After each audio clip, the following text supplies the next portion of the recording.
Requesting connection. Established. Encrypted. We're live. The show you've been asking for. Advice, technology, and community. Linux first, all others second. This is Ask Noah.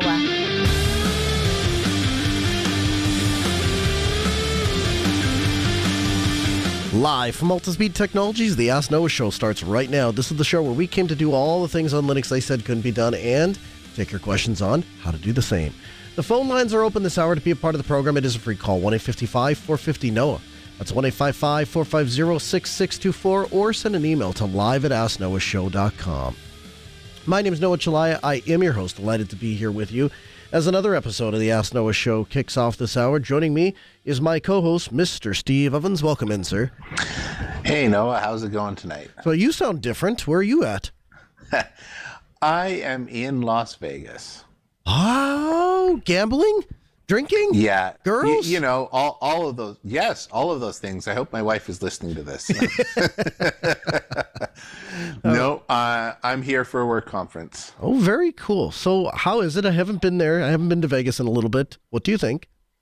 I am not much of a fan. I got to be honest. It's not really my scene. I don't know. Yeah, I mean, it's getting. Not that I've come here a bunch, and it's almost always been. No, it has always been for work, but it used to be. And I talked to friends that had come here for fun. They've really started to ratchet things up in terms of nickel and diming you. And I actually just caught an article in the Epic Times last month about this, where the tourism here has dropped by something like 68%. In recent years, and so as a way to compensate, they've been really ratcheting up the cost of all of the things because, well, you can probably draw your own conclusions there. But where Vegas used to be famous for comping you for everything in order to keep you where you're at. And that has not been my experience at the last several years. Huh, interesting. I tell you what, Vegas is one of those places that, like you, I don't share a desire for the typical reasons people land at the Las Vegas airport. But what I do have an affinity for is deals. And I've always found my ability to get deals in Las Vegas better than any place else. Cheapest hotel I've ever stayed at, nicest hotel I've ever stayed at, those sorts of things. And they require a little bit of hoops to jump through. I'm guessing many of which you either don't have time for or a desire to. But if you can get off the strip, we got a friend of mine and I, you'll appreciate this because I know you have an affinity for this. We got off the strip and I got a coupon that allowed me to go to an archery range. And the coupon included 2 hours of archery time plus the rental cost of a bow and the arrows, plus half of it was a 2 hour time, but half of it, 1 hour, was with an instructor. And I got all that. I think it was like $10 or $15 or something. So I was like dirt cheap. And it was dirt cheap. It was awesome. That is, especially with the instructor, that is amazing. Yeah, so if you can get off the strip, that works. If you go there, this is another thing I've done. I go there with friends who wish to gamble copious amounts of money, and that has lent itself well to me because then I just get roped in with these people are gambling. But you told me they're actually kind of winding down the give you drinks, give you food if you're gambling. That has been my observation and kind of confirmed by friends that I know that have been here in, let's say, the golden age. So I mean, I'm not a high roller at all. So I mean, I imagine they're probably keeping the people at the high stakes games relatively happy because they're big spenders, but not in the pond that I sit in. So one of the things that I thought was interesting is in preparation and indeed during the course of your trip, you just kind of stumbled into various different things. And the first thing that you happened to stumble into was lossless cut. Tell me about lossless cut. So I used to reach for AvidMux for just quick cuts. I used it for years and years because sometimes you just need to clip something out or, well, no, that's primarily the reason. Although you can use AvidMux to do transcoding and stuff like that. My two primary things for using AvidMux were either removing some audio tracks or cutting the clips up. And so I reached for that, and it didn't matter what I did, whether it was the flat pack or the snap or right from the Arch Linux packages. When I loaded the video, it would crash, and it wasn't the video. It wasn't the size of the video. I tried like 10 meg files to a gig in size files or bigger, and it would load the file, and then as it was finished, like the dialogue for loading would disappear, and then you couldn't interact with the UI at all. And I would just watch the CPU spin on a single core for AvidMux. And so I couldn't get to the bottom of it. I tried, couldn't fix it, went looking for alternatives, and I found Lossless Cut. And man, is this a beautiful UI. Like, Yeah? AvidMux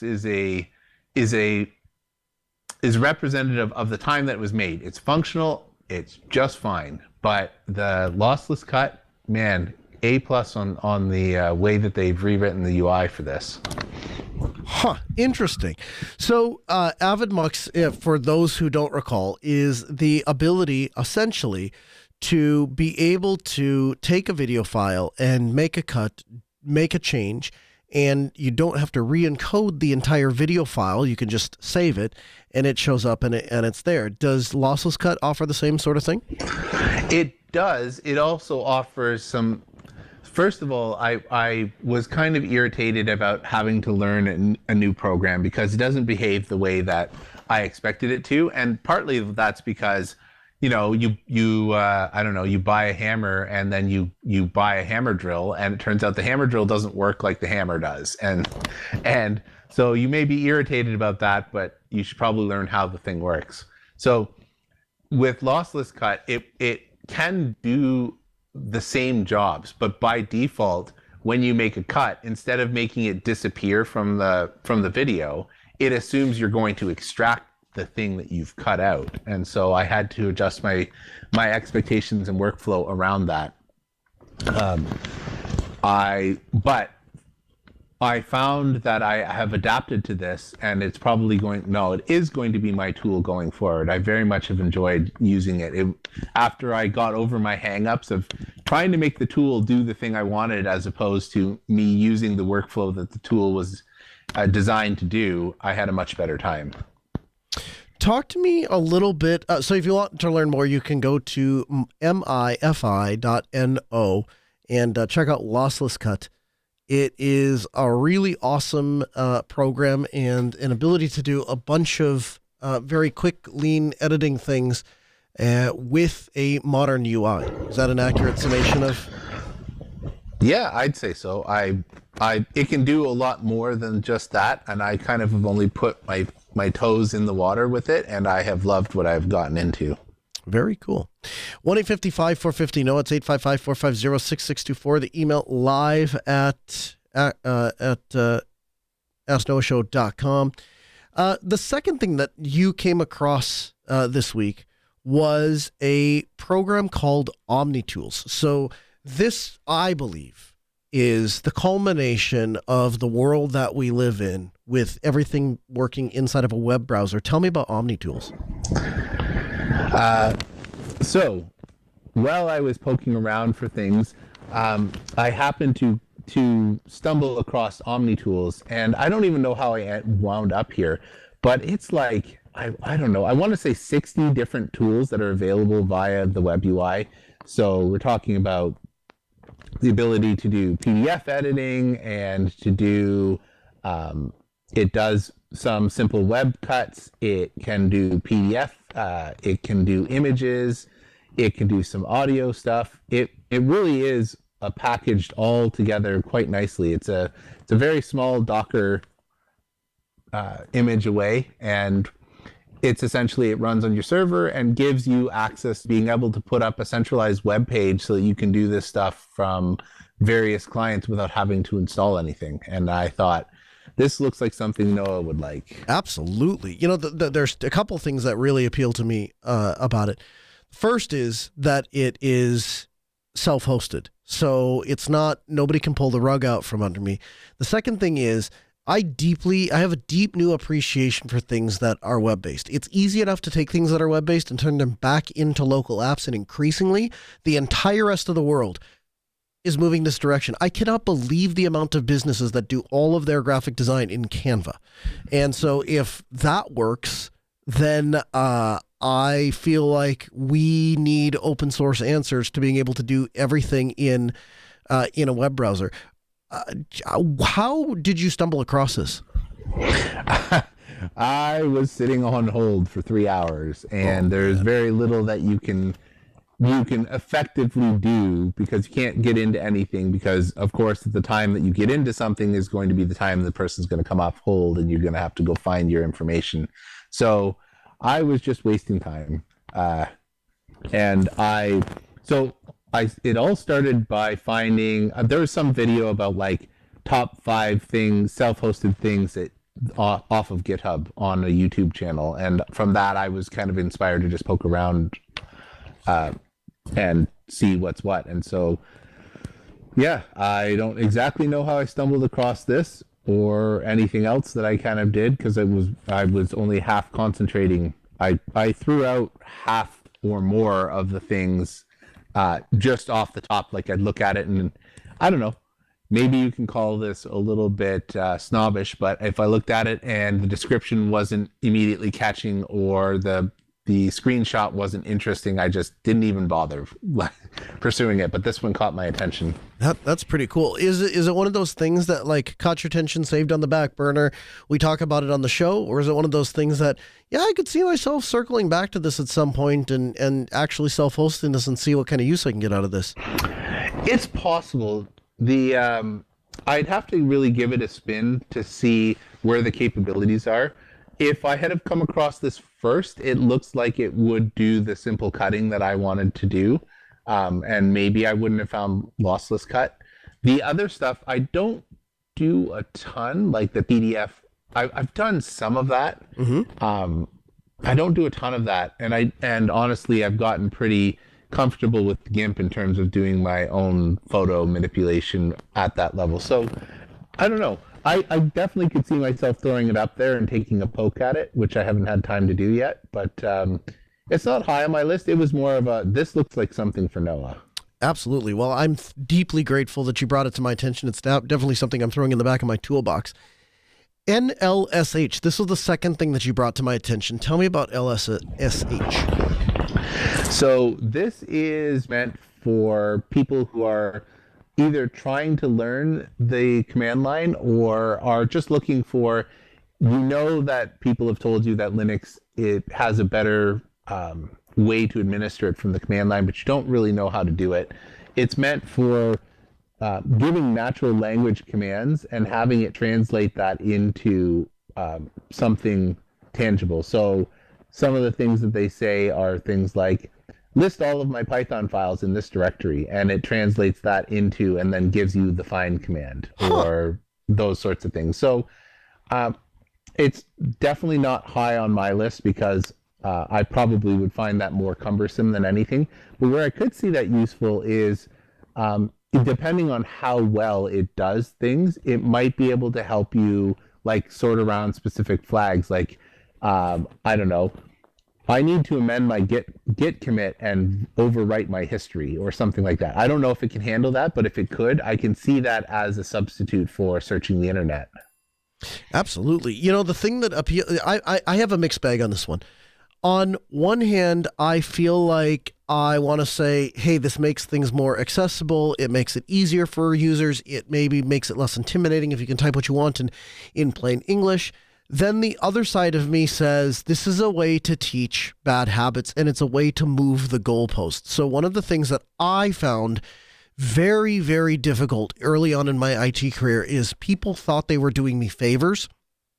So they would make things easier for me. It's not, and I understand, I recognize this isn't going to be an exact one-to-one, but they would either put together scripts for me or they would they would do things that would, try to ease the path. And looking back on it, while I appreciated the effort and while I appreciated what they were trying to get after, in the end, it actually kind of hindered me because it forced me to rely on crutches rather than actually learning the thing from the ground up. And so I've since not done that. I've since kind of, if I teach myself a new thing, I try to do it from the ground up and then do it over and over and over again until it becomes secondary to me.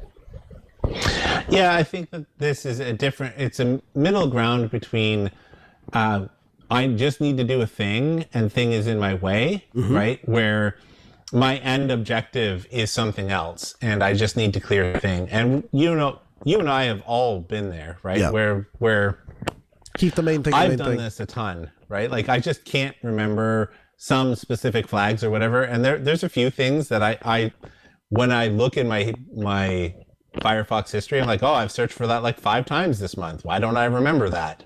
And it would kind of bridge that gap. But I generally agree with you. I don't like giving people a way to not learn how to do something.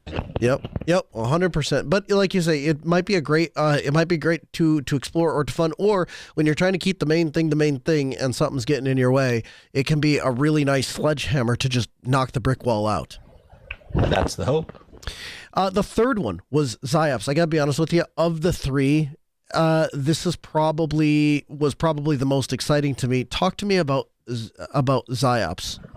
Well, why don't you take it away? You were the one that was excited. I pulled this one up and I thought of Alta Speed actually, and I thought this would be something I would love to see.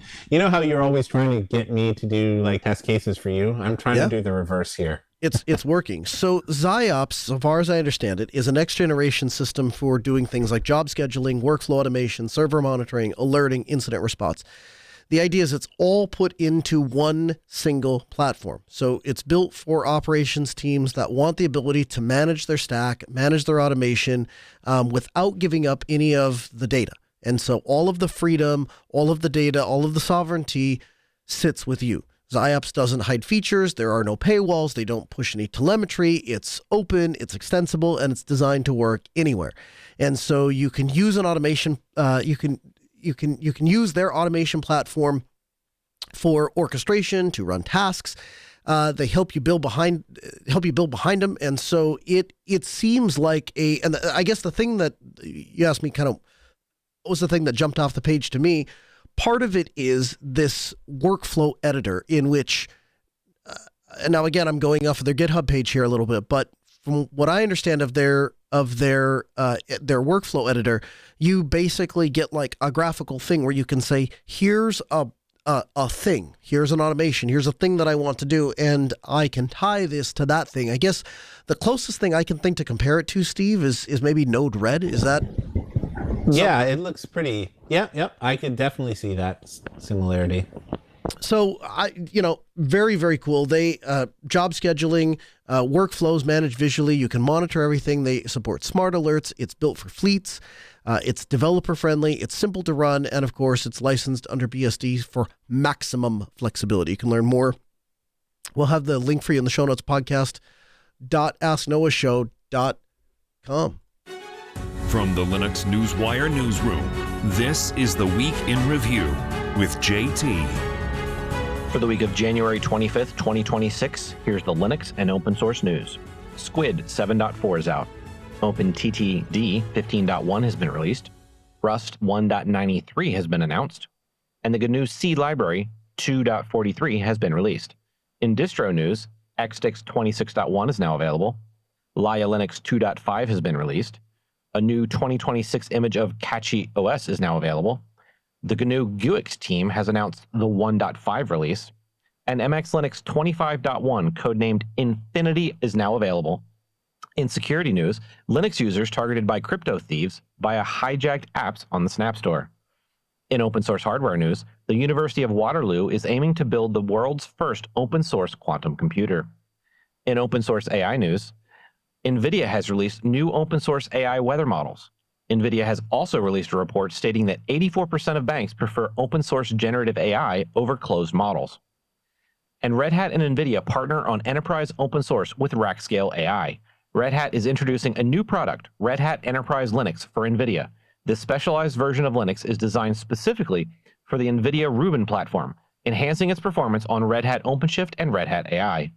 And lastly, Open Innovation Network unveils OIN 2.0 to enable the next era of open source patent protection.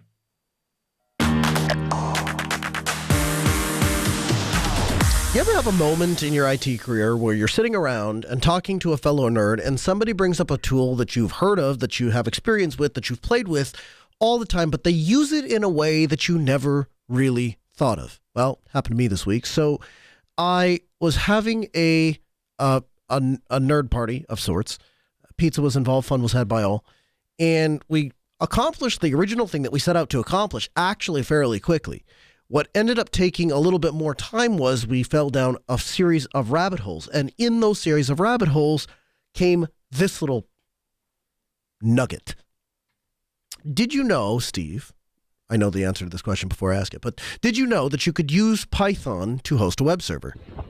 I absolutely did know that for like the last 20 years. Yeah, right. Have you ever used that for anything, or do you typically reach for Nginx or Apache or those sorts of things when you're looking for a web server? No, I absolutely have used this. It's been a hot minute, but I'd say probably about 2 or 3 years ago, I used this to do file transfers. So that was new to me. I've never used it in that capacity, but it was brought to my attention that you can start up a locally running Python web server just by typing Python 3 TACM and then http.server. Give it a port name, and the server will be running and serve the directory in which you're currently in. So you could use it as a Swiss Army knife in the following way. You're at a client, or you're somewhere where you don't have SSH access to the computer that you want to use. You don't have access to a better tool to do this. Maybe you don't even have access to reliable internet. You go into the folder in which the files that you need to transfer are. You run Python 3 TACM http.server : and then space, and then whatever port you want to use. You then go to the other computer, type in the IP address of your laptop with whatever port that you used, and Bob's your uncle. That directory is served up as a web server on this remote computer. So can you think of some ways that would be useful, Steve? Anytime that you are trying to transfer files between a system that, say, doesn't have SSH or that's blocked, but the web browser's open, I can see that being useful. It was brought to my attention that perhaps it is a useful thing to use when you're sitting out in the middle of nowhere and you don't necessarily have internet or Wi-Fi or whatever else. Now you can have a clever way of approaching the same thing, or a similar way of approaching the same thing. You travel with a little router that you take with you everywhere you go. I do. I have a little Mango router from GLNet. Yeah, are you running the stock GLINet firmware on there, or have you switched because it's based on OpenWRT, but they have a full-blown version of OpenWRT on there. Which are you running? I'm just running whatever came with it. The Mango is not the most powerful kit on the block. For example, GLINet supports WireGuard and Tailscale natively now, but not on my model. Oh, interesting. Okay. So it's a thing that's potentially available, but the problem is there's not maybe enough horsepower on the box to actually run the thing. Yeah, honestly, I can run AdGuard or one of the ad blocking things, and that's about it. Anything else that I do on top of it just kind of kicks it falls over. Well, I don't know if you're ever up for a challenge, or you're ever up for a fun little experiment. You might give a full-on OpenWRT a chance. My experience with the Mango was I actually got better performance with full-blown OpenWRT. I think in part because the dashboard, they make it super pretty on the GLINet, and OpenWRT is just very bare bones. But to be fair, I have not tried it with WireGuard, so I'm not sure on the performance.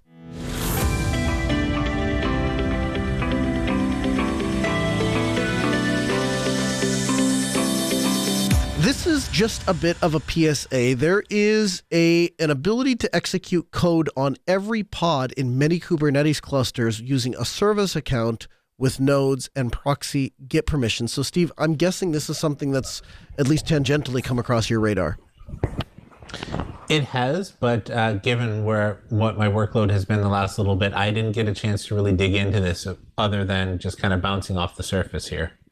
What would you say the 30-second PSA style version to somebody who hey, I maybe have Kubernetes, or I am vaguely responsible or affiliated with security things. What are the basics that they should know, or at least where should they be looking to keep up to date for the latest on this? So in basic, there is an ability in Kubernetes and OpenShift to run a proxy service. And that just allows you to get traffic from your host into the cluster so that you don't have to expose something in the cluster outside of the cluster. And it's a way to be able to do that. There's other reasons to have that. It was discovered that you can use the endpoint that is open like that, so the proxy endpoint, and you can essentially skip to an endpoint that you shouldn't have access to, bypassing a bunch of the security controls around it. And so if you are allowing kube proxy and you are worried about potentially bypassing the role-based access control inside of your cluster, you really should take a look at the show notes to get links, and then start doing some more of your own research, because I haven't had a good enough read through to be able to give you a better summation of it at this time. Absolutely. Well, that's enough to get us started. And here's the thing. What would really help is if it's something that you want a deeper dive on, maybe write in live@asknoahshow.com, and we'll put the Stevenator on it, and he can come back and give us a bit of a deeper dive. Expressive Systems has announced a Matter camera solution for the ESP32P4. It's described as the industry's first Matter 1.5 camera implementation on the MCU class platform. So essentially, it's a 1920 by 1080 HD 30 frames per second camera built by the same folks that brought you the ESP32. The thing that is exciting to me is there are a number of commercial cameras for all manner of different purposes, right? So the go-to if you needed one for a project is stuff like the Logitech C920, C930, those sorts of things, right? More recently, I think MTech and a couple other companies have come out with some very good but budget-friendly cameras. And they're fine, but it means you're plugging them into a Raspberry Pi, you're plugging them into a computer to do anything with them. I've had situations where, I had a unique situation in where a mother wanted to keep track of her kids, and the long story longer, there was a surveillance station, Synology surveillance station that was in use, and they were using Axis cameras, but we just needed, for this short period of time, to be able to keep track of these kids that were in this room that didn't currently have a camera. They didn't want to spend a lot of money dropping wire. They didn't want to do any of that. So what to do? Well, it turns out Synology actually has an app that you can download for Android that allows you to use the built-in phone's camera and exposes it as an RTMP feed that can be adopted into Surveillance Station, and then you can add it as an extra camera. And in that particular case, it worked fine. But it got me thinking, things that have to be in working order for that to be a viable solution. One, you got to be using Surveillance Station. If you're using some generic or open source NVR solution, then you'd have to have a different app that actually exposes it as a raw RTMP feed. Second thing is Google Play and Android has to be working. The amount of phones or mobile devices that I have that I can't install a piece of software on because you go to download it and it says, well, this software is too new for the device and you can't get older versions and you can't do it. It turns into they're obsolete bricks, and there's nothing you can do about that. Or there's very little you can do about that. I shouldn't say there's nothing you can do about that. F-Droid can be a method you can. I've had some success installing F-Droid, then from F-Droid installing the Aurora Store, then using the Aurora Store to get the app on there, even if Google Play won't let you install it. But it's very much a workaround. And in the end, if you have this entire proprietary stack and you have all these things that all the chips fall in the right slots, then and only then you can use this camera for this makeshift purpose. And I got to thinking, the only other way to do that is to take like USB powered cameras and run them through some sort of little mini computer node. Well, the ESP32 gives you the option, Matter camera gives you the opportunity to do that and build various different things with the camera. Is this anything you'd ever use, Steve? I'd consider it. I currently don't have any need for this. However, I could see this being useful, for example, Sometimes we want to know what's going on with the dogs at night in their kennel, and we don't have like an actual camera down there. So I suppose I could see that being of use in a place like that where it's inside, it's controlled, and I don't need anything fancy from the camera. Absolutely. So we'll have a link for, again, in the show notes, podcast.asknoahshow.com. You can check it out. Let us know what you think. Microsoft confirmed that it gave BitLocker encryption keys to the FBI as part of a fraud investigation in Guam. The company receives roughly 20 such requests yearly. By default, Windows backs up those recovery keys to Microsoft's cloud, which means they're accessible via legal orders. Unlike Apple and Google, Microsoft stores those keys in a format it can actually read. If you want proper protection, you'll need to manage your own keys locally. So we have the article, and there's a couple of them actually, is worth a read. But the short version is Microsoft publicly confirmed their latest instance of handing over BitLocker encryption keys to law enforcement. Now, a spokesperson told Forbes that the company receives about 20 of those requests annually. Most of the time, they're not able to comply because the user hasn't stored their keys in the cloud. But when keys are stored in the cloud, Microsoft hands them over. And so there's a couple of things that you need to be aware of, or a couple of things that you can do. The first thing that kind of screws you, really, is if you are a Microsoft Home user, this gets much more challenging for you because Microsoft does not permit home users to not upload their BitLocker keys onto the internet. So that's the first part of this. The second part of this is that even if you do have the professional version of Windows, you have to check your BitLocker settings, save them to a USB drive, and take them off the machine. If you try to use, if you don't do that, there is the possibility that those get uploaded. And again, by default, if you're a home user, you don't even have the option of storing those keys locally. And I feel like there's a couple of things that are worth, I guess, circling to. The first is encryption is only as good as he who holds the keys. And so we can have a discussion until we're blue in the face about, well, Apple would never do this, or Microsoft does do this, or this company doesn't do that, or this company is more responsible than that. But in the end, if those companies have access to the keys, if there is a way for the company to push software onto the device, and the device is going to execute that instruction set, all bets are off. You can put whatever security you want to put in place. And in the end, if you trust a company to run that device for you, manage that device for you, own that device for you, it's not your device. It's not your data. It's not your security. So, I don't know, Steve, you're probably going to tell me this is what you have expected from Microsoft. This comes as no surprise to you. In fact, you would have been shocked if it was any way other.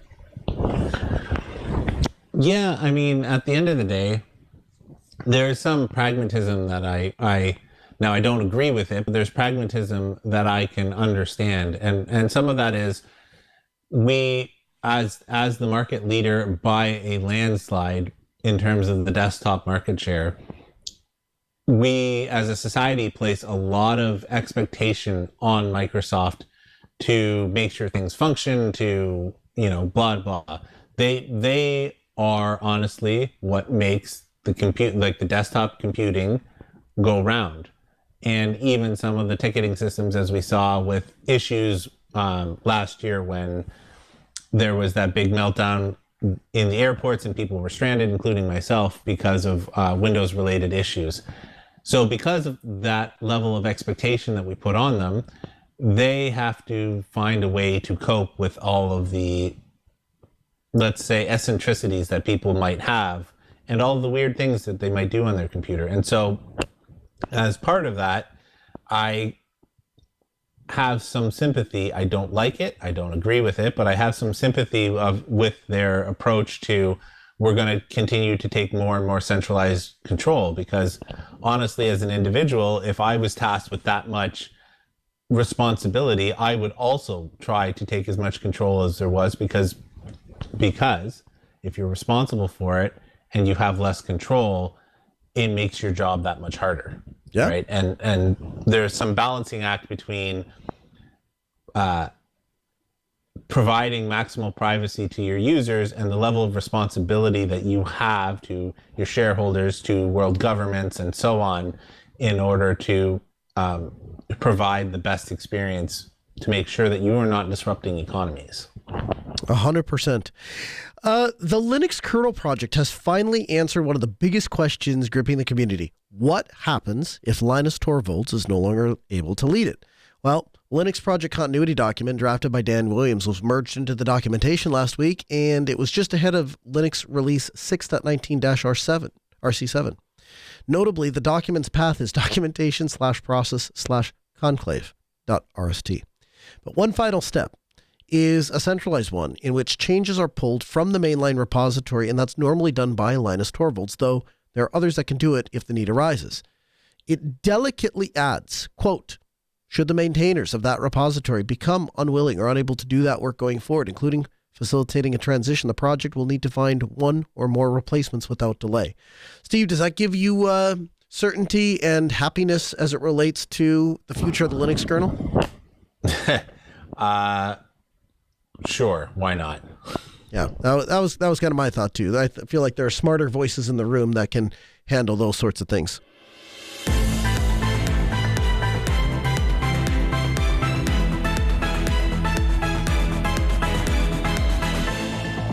John Terrill. He is the Senior Director of Technology and PR for Red Hat and a guest this hour on the Ask Noah Show. John, welcome into the program. Thanks so much for having me, Noah. Thanks a lot for making the time. So one of the things that I wanted to talk about, or what we wanted to kind of shed some light on today, is this idea of PR in open source. A lot of times, John, projects take the idea, or they approach from the premise of technical perfection, technical superiority. And so this is the better mousetrap, this works. But as we've seen time and time again throughout the entire technology landscape, going back to things as simple as like VHS versus beta, it's not always necessarily the best technical thing that wins. Sometimes it's a little bit about branding. And so I guess my first question to you is, what are some of the things that Red Hat has done successfully to market well and to brand well open source?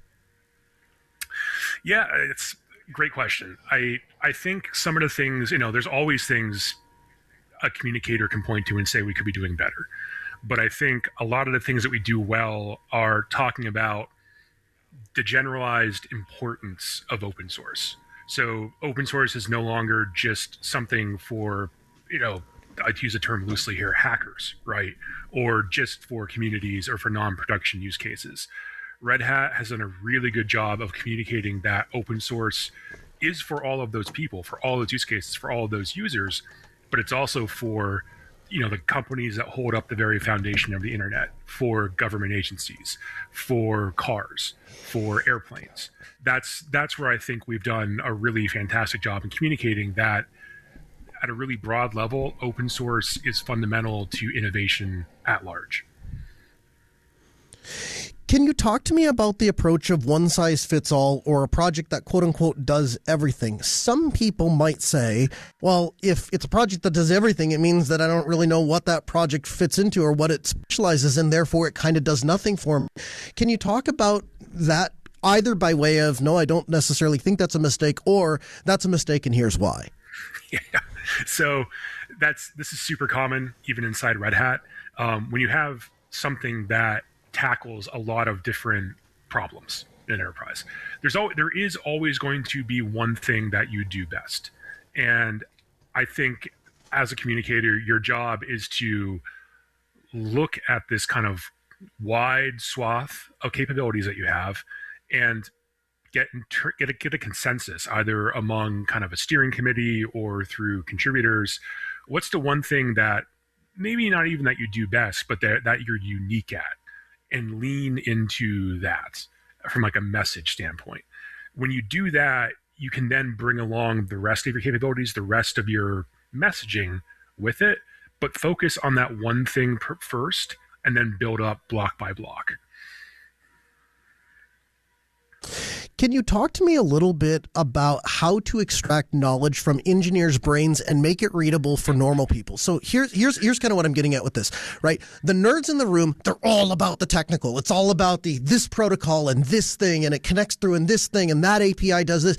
And the reality is the average person walking around planet Earth could not care less. They just want to know that the product works, that the thing gets them the cheese that they're looking for. What methods can engineers and software developers, what can they use to communicate more effectively with their target users? So this is a great question, and something that I deal with almost on a daily basis. I think what is important is for an engineer or a product manager, technical person, to step back and not think about why what they're doing matters, because of course it matters. All this stuff matters. What they should be thinking about is, what problem does it solve? So it's just kind of rotating the question a little bit, focusing less on why something exists and more on the problem that it solves by existing. And I think when you start talking about problems and solutions, it becomes easier for both a technical and a non-technical mind to really work through how a feature or how a piece of technology is going to work. Like, my mom does not understand Linux. I think most moms don't. But if you were to say, well, it solves this problem of like being stuck on Windows and you have to have these updates and things move slowly, talking about it from a problem standpoint is much, much easier to break down and to really communicate across. Do you see any pitfalls, or do you have any advice for engineers or software developers when they're talking about technical accuracy? So the pushback that you're going to get from some in the technical realm is going to be, well, John, I can't simplify it any more than this, because if I dumb it down any more, it's not going to be technically accurate. It doesn't fully represent, the entire capacity of what this thing can do. How do you draw that line? How do you balance those things? It's one of the, this is funny because I take a similar approach with my kids who really care about being right. And what I tell them is, do you want to be right or do you want to be effective? And there's a difference between being wholly accurate to the nth degree, to the millionth decimal point, and being effective at getting the message across. So there are certain audiences when you have to be right to that kind of most granular atomic level. And there are other audiences where you have to just be effective in getting across a message. I would look at it not as simplifying, but you're more abstracting the message. You're kind of removing some of the pieces that don't matter and focusing on one specific layer of that message to one specific audience. I find when you work through it that way, it becomes easier for someone to understand, like, oh, I'm not dumbing it down. I'm up leveling it. And that becomes a little bit easier to digest, and people become more comfortable with losing some layers of technical accuracy in that respect. So this is no doubt another thing that you deal with on probably a daily basis. What are some of the mistakes you see when open source projects are talking or communicating with journalists? When journalists reach out and say, hey, I've got some questions for you about your projects, what are some of the mistakes that you see? So the first one I would say is know who you're talking to. Now, like, step one of that is making sure they're an actual journalist, right? Or someone actually from press and not someone masquerading as somebody else. That's really kind of basic. But the other piece is to figure out, what is their baseline knowledge? Are they versed in what you're going to be talking about, or are they coming at it from a different perspective? Are they looking more at culture? Are they looking more at technology? So they might want to be talking to you about your latest GitHub project, but they actually want to talk more about the collaborative nature of it, less so the actual kind of speeds and feeds of what you're producing. So to me, that is the biggest mistake, is not understanding who you're talking to and who their audience is at that point. The second piece is going to sound kind of silly, but it's important. Don't talk too much. You want to give space for organic conversation. You want to answer the question, don't be curt, but answer the question, and then give space for the journalist to ask a follow-up, to add their own anecdote, to have a conversation, not just rapid fire questions back and forth.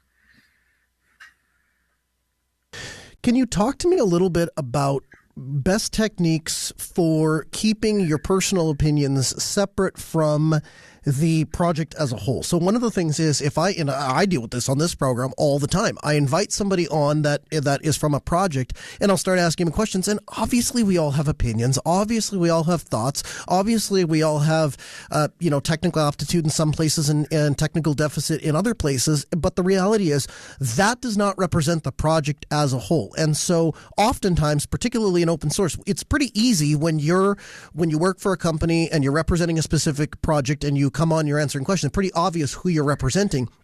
In the open source world, maybe that developer doesn't get a paycheck from that project. Maybe that developer contributes a few lines of code once every few months. How would you suggest people go about speaking, either based on, so this is what the project represents, and again, intentionally or unintentionally, this is what I think. Yeah, this is where there's a level of personal responsibility that comes in. You have to know where your boundaries are, and you either do that by being really clear with the journalist, saying, hey, I am just going to speak for myself as a developer, not as developer for X project. I'm a developer who happens to contribute to X project.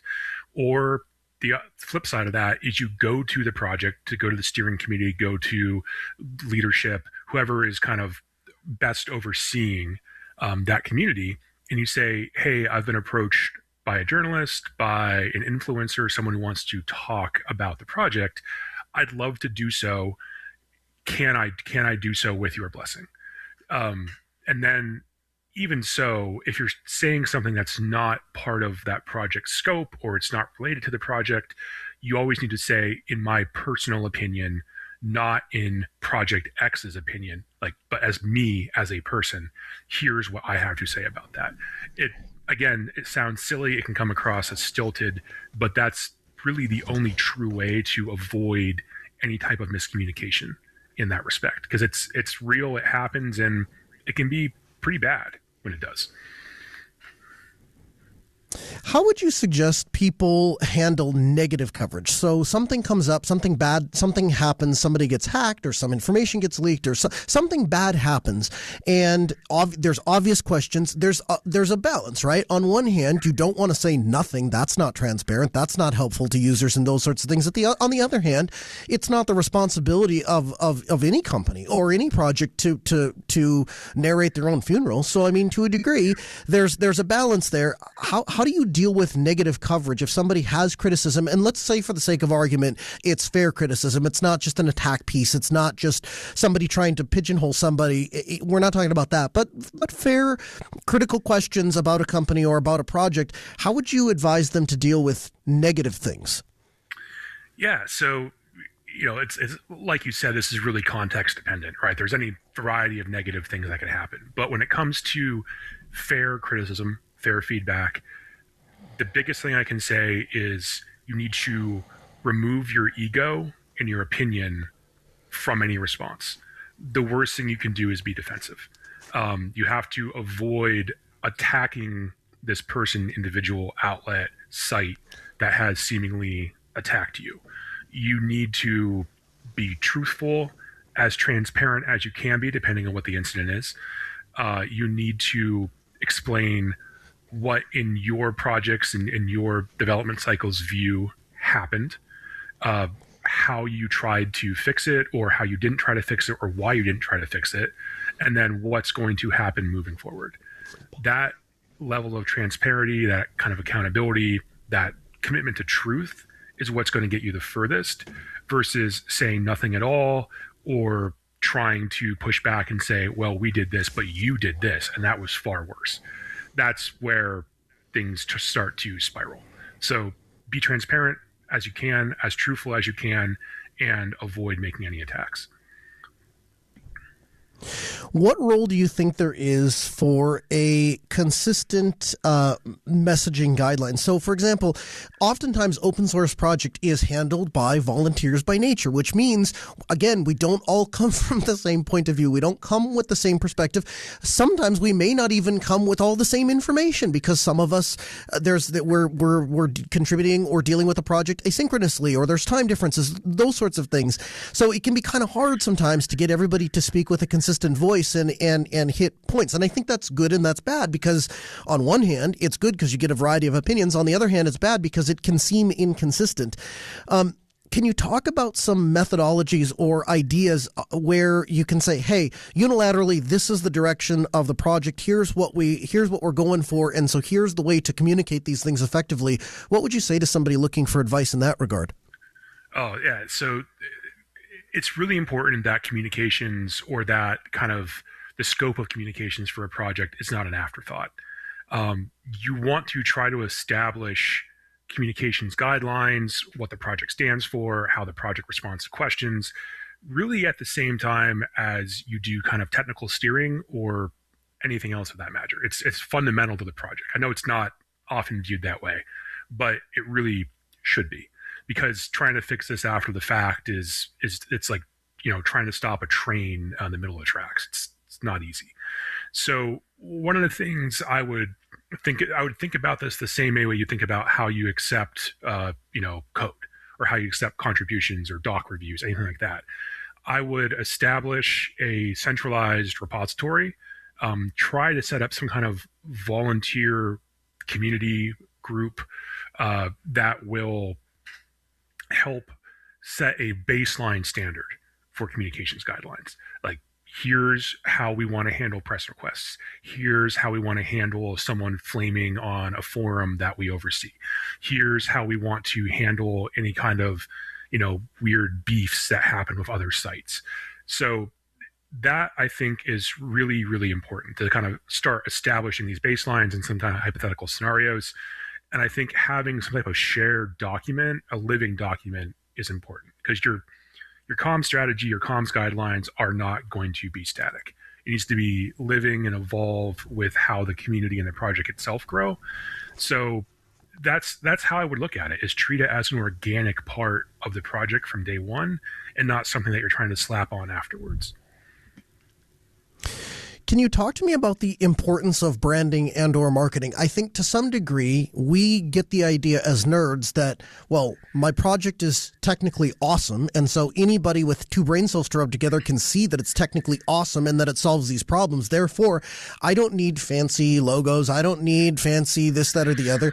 I mean, Slackware might be a great example of this, right? It's not about decoration and all of that. It's an awesome thing.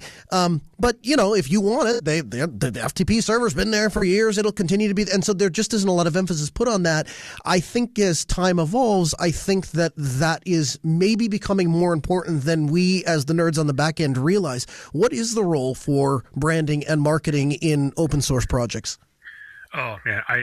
This is such an important thing to think of, because so many great technologies have, kind of died in the darkness. I think even to things like Usenet or forums, like traditional forum software, that I think are far superior to a lot of the things that we use for social media right now. They're all going by the wayside, and it's purely a marketing and brand perception.